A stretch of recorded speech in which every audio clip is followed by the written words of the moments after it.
I'm Andrew Reid. I'm the lead pastor at Holy Trinity Doncaster.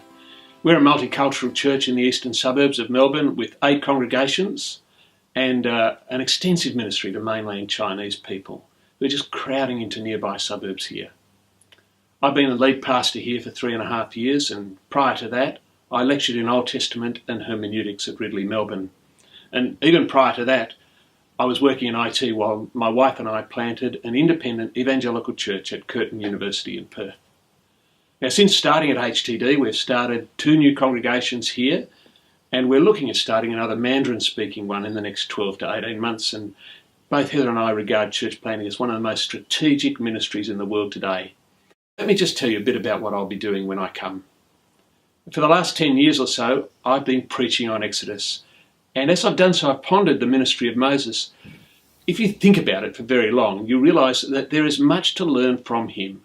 First, I think he is clearly a type of Christ. And that connection's made in a number of places and at a number of times in the New Testament.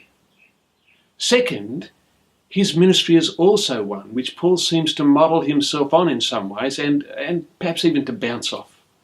But there's much more. After all, Moses is a man born an Israelite, reared an Egyptian, a man who tries to rescue his people but who's rejected by them and threatened with death by the reigning Pharaoh. He's then taken in by foreigners, confronted by God in the burning bush, sent back to the people who rejected him, and then told to confront the very regime that sought to kill him. The people he has to lead are a mixed rabble. They rebel against God within 3 days of the most spectacular rescue at the Red Sea.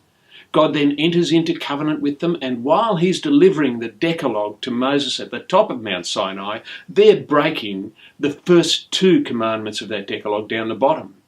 So Moses then intercedes for them. He's willing to put his own place in God's book at risk for them. God amazingly listens. He relents. And he eventually deigns to be in their presence. And Moses speaks to God face to face as the friend of God. For 40 years he leads this people.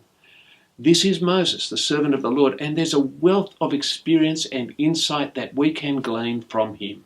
And I look forward to seeing you there, and I trust that this year's conference is full of the richness of God's blessing.